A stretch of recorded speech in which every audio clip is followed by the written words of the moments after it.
అందరికీ నమస్కారం. విద్య నేర్పిన గురుదేవుల పాదపద్మములకు శిరస్సు వంచి నమస్కరిస్తూ చెప్పబోయే విషయం అందరి బుద్ధికి సరిగ్గా అర్థమగునట్లు చేయమని శరీరాధిపతి అయిన ఆత్మను వేడుకుంటూ ఈరోజు మనం మత్తయి సువార్తలోని 26వ అధ్యాయము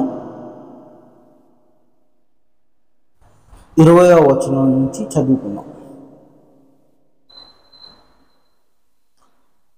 సాయంకాలం అయినప్పుడు ఆయన 12 మంది శిష్యులతో కూడా భోజనమునకు కూర్చుండెను. వారు భోజనం చేయుచుండగా ఆయన, మీలో ఒకడు నన్ను అప్పగించునని మీతో నిశ్చయముగా చెప్పుచున్నానెను. అందుకు వారు బహుదుఃఖపడి ప్రతివాడును, ప్రభువా నేనా అని ఆయనను అడుగగా, ఆయన, నాతో కూడా పాత్రలో చెయ్యి ముంచిన వాడెవడో వాడే నన్ను అప్పగించుచున్నవాడు. మనుష్య కుమారుని గూర్చి వ్రాయబడిన ప్రకారము ఆయన పోవుచున్నాడు గాని ఎవని చేత మనుష్య కుమారుడు అప్పగింపబడుచున్నాడో ఆ మనుష్యునికి శ్రమ. ఆ మనుష్యుడు పుట్టి ఉండని ఎడల వానికి మేలని చెప్పెను. ఇక్కడ ఒక పెద్ద పాపం అంటించుకునే రహస్యం ఉంది.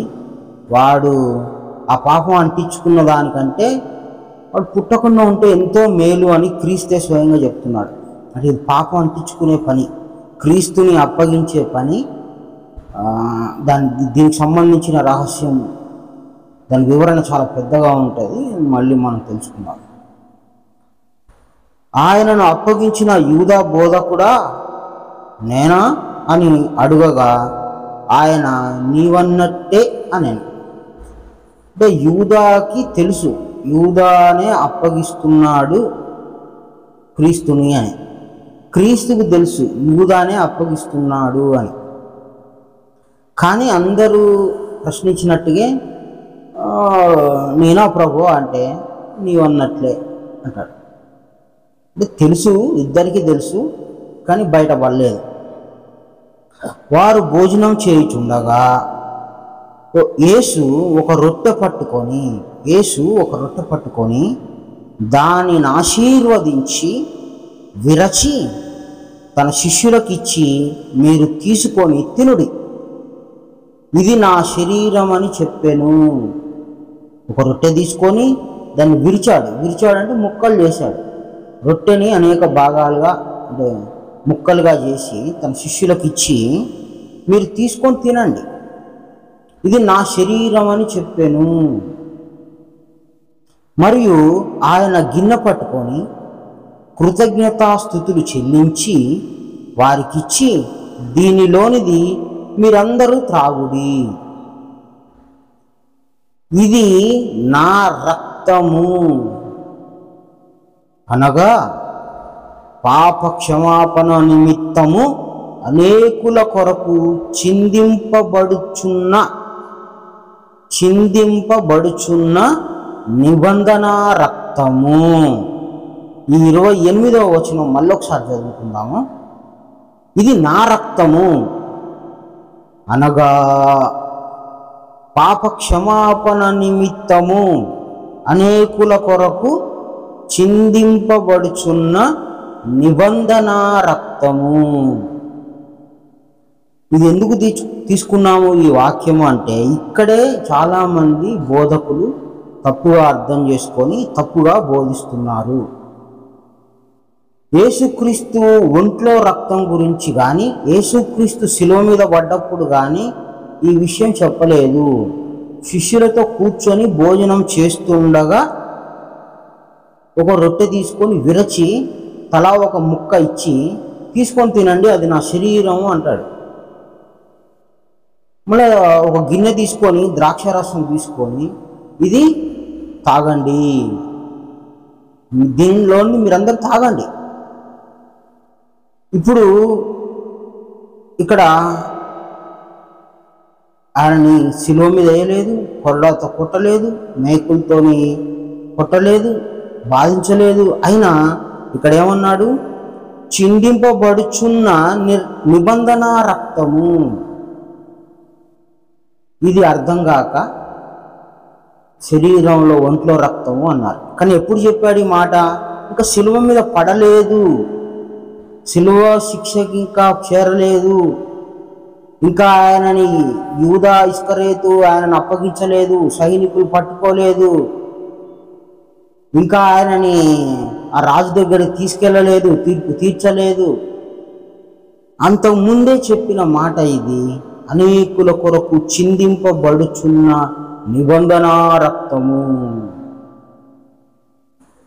చూడండి ఎంత జాగ్రత్తగా చెప్పిన మాట ఇది. ఈ తొందరపాటు పాస్టర్లు, ఆతృత పాస్టర్లు, హడావుడి పాస్టర్లు, ఈ గందరగోళం పాస్టర్లు మనకి చిన్నప్పటి నుండి యేసు రక్తము అని ఆయన ఒంట్లో రక్తం మీదకి ధ్యాసను తీసుకెళ్లారు. ఆయన శరీర రక్తం అని అనుకున్నాం అందరం, చిన్నప్పటి నుండి అందరం అంతే అనుకున్నాం. ఆ బోధకులు అట్లా చెప్పారు. ఆ శిలువ మీద చూస్తే క్రీస్తుని, ఆ రక్తం చిందించాడు, అది అక్కడ మనకి కార్చాడు, ఇంకా మనకు పాపం లేదు, మనం అందరం పవిత్రులం, పరిశుద్ధులం, మనం ఏమన్నా చేసుకోవచ్చు, వ్యభిచారం చేసుకోవచ్చు, మర్డర్లు చేసుకోవచ్చు, మానభంగాలు చేసుకోవచ్చు, మనం పరిశుద్ధులం, మిగతా హిందువులు వేరే వాళ్ళంతా వాళ్ళు ఇంకా పాపులే, వాళ్ళ నరకానికే అని అనుకున్నాం. మన కొరకు అయిపోయింది, మా కొరకే పాపం, ఆయన ఆల్రెడీ చచ్చిపోయాడు, మాకు ఇంకా పాపం ఎక్కడదా? మేమందరం ఏ సంతతి? అబ్రాహం సంతతి, ఆదాం సంతతి. ఈడబుట్టి మన పేరు చెప్పుకోము, అక్కడ ఓనుకోబుట్టినట్టు చెప్పుకుంటాం మనం. అంటే ఇదంతా వచ్చేసి అబద్ధ బోధకులు ఈ మాటలన్నీ హృదయంలో పెట్టి కూర్చి కంటికి కనపడకుండా మనల్ని మనం ఎట్లా బతుకుతున్నా కూడా మనది సరైందే. చర్చిలో లవ్ అఫేర్లు ఉన్నా మనకి మంచిదే. చర్చి పాస్టర్లే సంబంధాలు చూసి చేసుకుంటారు. ఏకంగా ఒక పాస్టర్ అయితే ఆ సంఘంలో వచ్చిన ఆమెతోనే అక్రమ సంబంధం పెట్టుకున్నాడు. ఏమైనా ఎందుకు పెట్టుకున్నావు అంటే, ఆమె నన్ను కోరుకుంది అని అంటాడు. అంటే ఏమైనా చేయి, ఎందుకంటే ఆల్రెడీ మా కొరకు చచ్చిపోయింది కదా. ఇట్లాంటి అబద్ధ బోధకులు, అబద్ధ ప్రచారం జరిగి ఈరోజు బైబిల్ వాక్యాన్ని నిరర్ధకం చేస్తూ దేవుడు చెప్పిన మాట ఒకటి వీళ్ళు చదివి వాళ్ళు చదువుతారు, మన సంఘంలో చదివిపిస్తారు ఈ మాట. వాళ్ళు చదువుతూ ఉంటే దాన్ని మళ్ళీ వీళ్ళు రిపీట్ చేస్తూ చెప్తుంటారు, మళ్ళీ మనకు వివరం తెలుసు అన్నట్లుగా. వీళ్ళని నమ్ముకొని చాలామంది అమ్మకు పాపం ఏం లేదులే, ఏం తిట్టుకున్నా, ఏం కొట్టుకున్నా, ఎట్టుకున్నా ఏం కాదు, మన హృదయం ఎటపాడైనా ఏం కాదు అనేటువంటి స్థితిలోకి వెళ్ళిపోయారు. ఇంకేం లేదు, ఫిక్స్ అంటే ఇంకా వీళ్ళు మోక్షానికి ఫిక్స్, వీళ్ళ ఫ్లైట్ రెడీ అన్నట్లుగా బిహేవ్ చేస్తుంటారు. కానీ వాస్తవంగా ఇక్కడ ఏమి రాశాడు? అనేకుల కొరకు చిందింపబడుచున్న నిబంధన రక్తము. ఇది ఈ చిందింపబడుచున్న అనే మాట భవిష్యత్తులో చెప్పిందా? ప్రస్తుతం వర్తమానంలో చెప్పింది. సత్యం ఎప్పుడైనా వర్తమానమే కానీ భవిష్యత్తు కాదు. సత్యము అనేది ఎప్పుడూ వర్తిస్తూ ఉంటుంది, అది ఎల్లప్పుడూ ఉండేది. ఒక సెకండ్ ఉండి ఒక సెకండ్ లేకుండా ఉండదు. కాబట్టి చిందింపబడుచున్నా అంటే అప్పుడు కూడా చిందింపబడుతుంది. ఏది? ఆయన భోజనం చేస్తున్నప్పుడు కూడా చిందింపబడుచూనే ఉన్నది అని. ఎప్పుడో చిందింపబడబోవుచున్నా, రాబోవుచున్నా, పడబోవుచున్నా, చెప్పబోవుచున్నా అనడు. ఎందుకు? సత్యం అనేది ఫ్యూచర్ టెన్స్లో ఉండదు. సత్యం అనేది భవిష్యత్తు కాదు, సత్యం అనేది ప్రస్తుతము. కాబట్టి ఇక్కడ ఏం మాట్లాడాడు? చిందింపబడుచున్న నిబంధన రక్తము.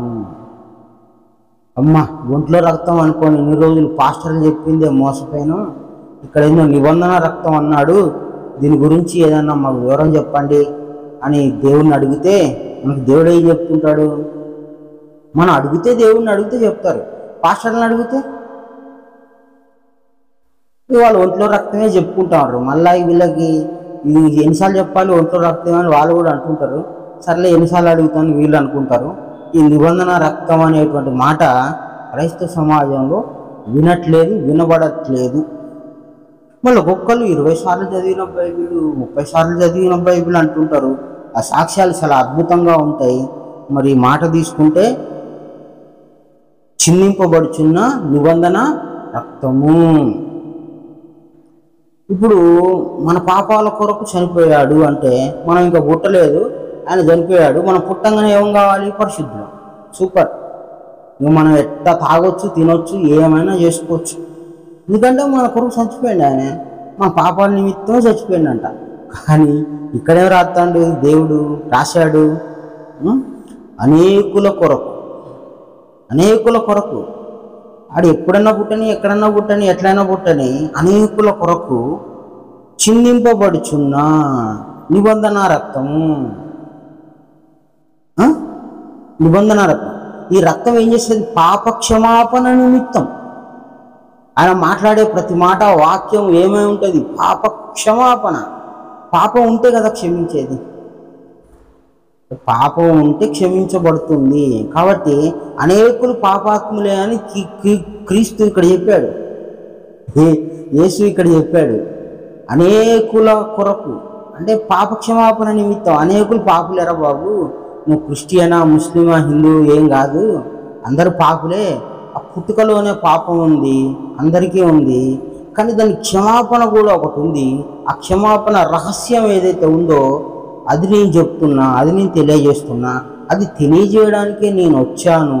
కాబట్టి ఇది నా రక్తము. రక్తం అనగా వాక్యము. ఇది నా వాక్యము. పాపక్షమాపణ నిమిత్తం అనేకుల కొరకు చిందించబడుచున్నా అంటే ప్రకటించబడుచున్నా నిబంధన. అంటే ఏంది? నిబంధన అంటే ఏంటిది? శబ్దం అంటే వినిపిస్తుంది, శబ్దం అంటే వినిపించేది. నిశ్శబ్దం అంటే వినపడదు. రూపం అంటే కనిపించేది, నిరూపం అంటే కనపడదు. అట్లనే బంధం అంటే ఏంటిది? బంధించబడేది. ఒక బర్రెని తాటితో కట్టేస్తే అది బంధము, బంధనము. దాన్ని విడిపిస్తే నిబంధన. అంటే నువ్వు పాపంలో ఉన్నావు, నువ్వు బంధనంలో ఉన్నావు, నువ్వు బంధింపబడి ఉన్నావు. కానీ నా రక్తము, నా వాక్యం ఏం చేస్తుంది? నిన్ను విడిపిస్తుంది. నువ్వు బంధింపబడి ఉన్నావని నువ్వు ఫిక్స్ అయిపోతే ఫిక్స్ కావాలి. ఎందుకంటే అందరం పాపులం. ఎందుకు? ఇక్కడ చెప్పాడు కదా, అనేక పాప క్షమాపణ నిమిత్తం. కాబట్టి అందరూ, ఎవడు ఎక్కడన్నా పుట్టని, ఏ మతంలో అయినా పుట్టని, ఏ పేరు వేసుకొనన్నా పుట్టని, వాడు ఎట్లా పుట్టినా వాడు భూమి మీద పుట్టుక జరిగింది అంటే వాడు ఏమున్నట్టు? పాపం ఉన్నట్టే. పాపం ఉంది అంటే బైబిల్ వాక్యం ఏం చెప్తుంది? నేను విడిపిస్తాను. నా వాక్యాన్ని నువ్వు జాగ్రత్తగా చదువుకొని అర్థం చేసుకొని అందులో నుంచి విడిపించుకోవచ్చు, తప్పించుకోవచ్చు. నిబంధన అని బంధించలేదు ఇంకా నిన్ను. నువ్వు బంధింపబడవు. నువ్వు పాపం రెండు రకాలు. మనం అనుభవించేది ఒకటి, సంపాదించుకునేది ఒకటి. సంపాదించుకునేది కూడా రాదు, ఉన్నదాన్ని కూడా తప్పించుకోవచ్చు. ఈ రెండు ఉపాయాలని కలిపి నిబంధన రక్తము అన్నాడు. నిబంధన జ్ఞానము, నిబంధన వాక్యము. ఎందుకంటే వాక్యమే దేవుడై ఉన్నాడు కాబట్టి వాక్యమే విడిపించాలి. ఒకరెవరో మంచి పాట రాశారు, నీ వాక్యమే నన్ను బ్రతికించాను అని. చాలా అద్భుతం. ఆ శరీరంలో ఉన్న ఆత్మ ఆ విధంగా రాయించి చాలా గొప్ప సత్యాన్ని బయటికి తీసుకోవచ్చు. వాక్యం విడిపించాల్సిందే. నా రక్తమే అంటే నా వాక్యమే నిన్ను విడిపిస్తుంది. నువ్వు తెలుసుకో, జాగ్రత్తగా ఆజ్ఞలు తెలుసుకో, మర్మాలు తెలుసుకో, ఉపాజ్ఞలు తెలుసుకో. అవి నిన్ను బయటికి నువ్వెంత పాపంలో చిక్కుపడ్డావు దాని నుంచి నిన్ను బయటపడేసే శక్తి నా వాక్యానికి, నా మార్గానికి ఉంది అని ఇక్కడ క్రీస్తు చెప్తున్నాడు. మళ్ళీ క్రీస్తు విడిపిస్తానని చెప్పాడా? ఇక్కడ ఏమైనా నేను విడిపిస్తాను అన్నాడా? నా రక్తము అన్నాడు. అంటే నా వాక్యం నిన్ను విడిపిస్తుంది, కానీ మళ్ళీ నేను ఇన్వాల్వ్ అవ్వను. ఎందుకంటే నేను ఎంతకాలం మీతో ఉంటా? నేను ఉండను. నేను మీ పాపాలు పోగొట్టేది ఏం లేదు. ఏదో ఒక 2-3 చూపించిన దేవుని వాక్యానికి, దేవుని శక్తికి ఇంత ఉంటుందని ఆ గుడ్డివాడిని, ఆ కుష్ఠరోగుని స్వస్థ చేసిన. చేయకపోతే మళ్ళీ నాకు ఇంత బలం ఉందని జ్ఞానానికి, వాక్యానికి మీరు తెలుసుకోలేరేమో అని ఒకటి రెండు అక్కడక్కడ స్వస్థతలు చేశాడు. పోతుందిరా బాబు, నువ్వేం పాపం ఉన్నది పోతుంది, ముందు నా దారిలో నా వాక్యంలోకి రా, నువ్వు తెలుసుకుంటే పోతుంది అట్లా పోగొట్టుకున్న వాళ్ళు ఉన్నారు. ఈ వాక్యాన్ని పట్టుకుంటే పోతుంది, కానీ దేవుడా దేవుడా అంటే నేనేం చేస్తా, నేను కొద్ది కాలం ఉండిపోతా, నేను చెప్పింది ఏంది, నా రక్తమే నా రక్తమే సర్వపాపాన్ని తీసేస్తుంది. అంతేగాని నేను తీసేస్తా అని ఇక్కడ ఏమైనా చెప్పిండా? చెప్పలేదు.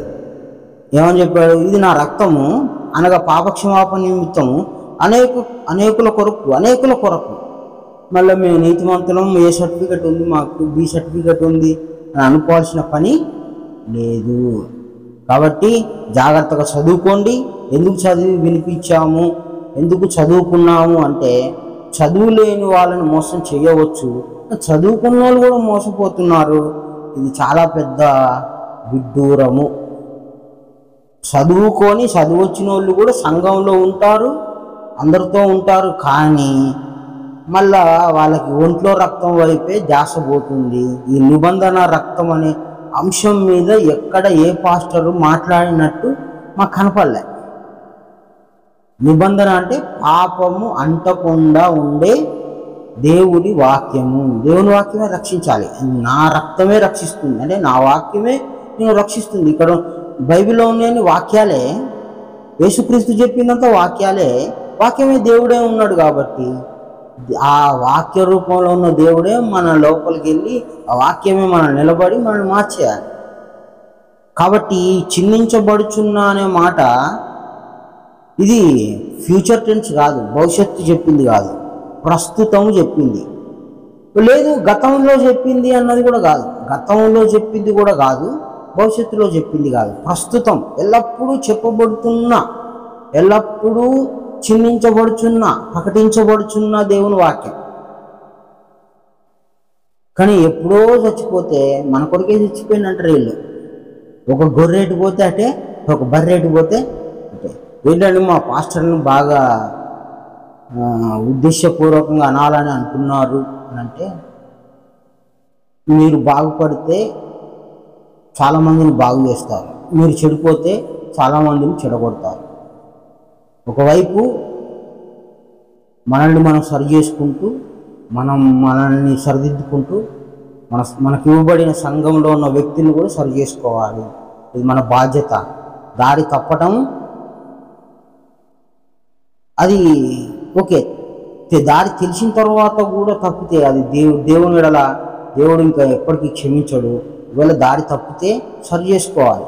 ఆ హృదయం ఉన్న వాళ్ళు విని సరి చేసుకుంటే చాలా మంచిది. అసూయతో కానీ ఇంకొక మత్సరం వేసుకొని ఇంకోటి వేసుకొని చూస్తే శిక్ష అనుభవించే రోజున ఎవరు రక్షించేదానికి రారు. రక్షించబడే అవకాశం, తెలుసుకునే అవకాశం దేవుడు అందరికీ ఇవ్వడు, సరిదిద్దుకునే అవకాశం అందరికీ ఇవ్వడు. ఒకవేళ దొరికింది అని అంటే అది ఎంతో అదృష్టం. అది ఎవరి శరీరం నుంచైనా దేవుడు చెప్పించవచ్చు. ఒక మాట, ఒక మంచి మాట, ఒక దేవుని మాట ఎవరి శరీరం నుంచైనా చెప్పించవచ్చు. అతడు ఎంతటి వాడు, ఇలా ఉండాలి అలా ఉండాలని ఊహలో పోకుండా చెప్పిన మాట ఎటువంటిది అనేది మాత్రం గ్రహిస్తే చాలా గొప్పగా మనం బాగుపడగలుగుతాం, మన దారిని సరిదిద్దుకోగలుగుతాం. కాబట్టి నిబంధన రక్తము, నిబంధన అంటే పాపమును చిక్కుబడని వాక్యమే దేవుడు తీసుకొచ్చాడు. ఆ పాపమును చిక్కుబడని వాక్యము ఎప్పటికీ బైబిల్లో ఉంది. అని బైబిల్లో ఉంటే బైబిల్ పరలోక రాజ్యం పోదు, బైబిల్ పాపం కాదు కనుక మనము అంటే మన శరీరము, మనం ఏమేమి అనుభవిస్తున్నాం, లోకాల్లో ఎట్లా ఉన్నాము అనేది చూసుకొని, ఓహో మనం ఈ పాపంలో చిక్కుపడ్డాము, ఈ విధంగా ఉన్నాము, మోక్ష ద్వారం ఇది అని మనం కొంత గ్రహింపుకొచ్చి దేవుని మార్గాన్ని ఆధారం చేసుకొని ఒకవైపు పాపం అంటకుండా ఉన్న పాపాన్ని లేకుండా చేసుకుంటూ దేవుని మార్గం వైపు ప్రయాణించాలని కోరుకుంటూ చివరిగా పాపము అనేది లేకుండా ఎవడు పుట్టడు. కానీ పుట్టిన ప్రతివాడు పాపాత్ముడే. దేవుని దృష్టిలో పాపాత్ముడే. మనం అన్నాం అనుకోండి తీర్పు తీర్చినట్టు అవుతుంది. ఆయనే భూమిలో పుట్టిన వాడు పాపాత్ముడే. ఇంకొక జ్ఞాని ఏమన్నాడు, మ్రాను మీద వేలాడు ప్రతివాడు శాపగ్రస్తుడే అన్నాడు. ఆయనకు అర్థమైంది జ్ఞానం. కాబట్టి ఎవ్వడు ఇక్కడ స్వచ్ఛమైన పరిశుద్ధుడు లేడు. ఎవ్వని పాపాన్ని వాడి దేవుని వాక్యంతో కడుక్కోవాలి. నేను మీకు బోధ చేస్తున్నానని మేము పరిశుద్ధులం కాదు, మీరు వింటున్నారని మీరు పరిశుద్ధులు కాదు.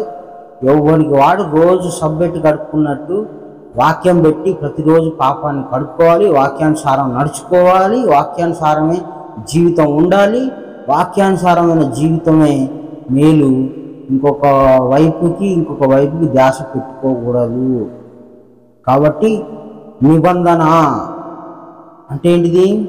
బంధింపబడనిది. ఉదాహరణకు ఒక స్త్రీని మోహపు చూపుతో చూసి ప్రతివాడు అంతరంగమందు పాపం చేసినట్లే వ్యభిచార పాపం అని అప్పుడే వస్తుందన్నాడు.